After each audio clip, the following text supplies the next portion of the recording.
Ruben Dias ကိုခေါ်ဖို့လုပ်တာလင်းနီလော်ပဲရောက်လာတဲ့အထိခြေထုတ်ကြားခဲ့တဲ့ Man U CEO ဟောင်းအဝဝက်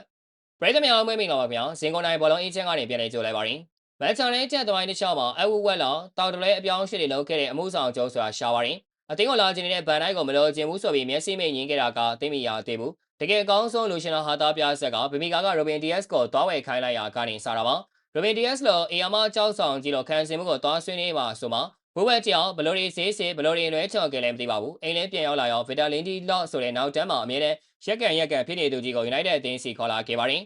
ဘိုးဘက်ရဲ့လုပ်ပုံကချင်းတစ်ကောင်တွားဝယ်ခိုင်းတာကိုအိမ်ဝေးကြောင်ပေါ်လေးတစ်ကောင်ဆွဲလာသလိုပါပဲဒီကိစ္စကြောင့်ဒီပြကြီးဂျိုဆေမော်ရင်ဟိုတယောက်သွေးတက်ပြီးကွင်းထဲမှာစေးုံကခေါ်ရမဲ့တဲ့ဒေါသထွက်ပေါက်ကွဲခဲ့တာလုံးဝမဆန်ပါဘူးပွင့်လင်းလင်းပြောမယ်ဆိုရင်မော်ရင်ဟိုဟာဘိုးဘက်လိုမျိုးတာတလဲကောင်တွေရဲ့အတုံးမကျတဲ့စီမံကံကွယ်မှုအောက်မှာတကယ်ကိုဆွဆွရွရွနှင်းနာခဲ့တာပါသူ့နောက်ပိုင်းရောက်လာတဲ့ချားနီးပြတွေကိုပုံအောပေးခဲ့တဲ့မွေကြီးတွေရဲ့တဝက်လောက်သာအဲ့ဒီအချိန်ကမော်ရင်ဟိုကိုထောက်ပံ့ပေးခဲ့မယ်ဆိုရင် United ကွင်းထဲကစူပလာတွေထားကြနေရအောင်ရှိမှာမဟုတ်တော့ပါဘူးအဝဝဲဆိုတဲ့လူကဘောလုံးအကြောင်းနားလည်ဖို့နေတာစူပါမာကတ်မှာဟင်းသီးဟင်းရွက်သွားဝယ်ခိုင်းအောင်အလဲလဲအချော်ချော်ဝယ်လာမဲ့တောင်လဲကောင်ဆိုတာကိုဒီအပြောင်းရွှေကခါးသီးစွာတတိပြသွားခဲ့တာပဲဖြစ်ပါတယ်United တို့ဘွားပြည့်နေရတာလည်းမပြောနဲ့လေအဲ့လိုတောင်လဲကောင်တွေကထိပ်ပိုင်းရာလူတွေမှာမတန်မရာတက်နေခဲ့တာကိုဗျကျွန်တော်မိတ်ဆွေညီကိုများဘောလုံးဝဲတွေကိုစော်သားခြင်းနေဆိုရင် Page Bio က Viber နဲ့ Telegram တို့ကိုဆက်သွယ်ပြီးငွေကြေးပိုင်းယုံကြည်စိတ်ကြစွာစော်သားနိုင်ပါတယ်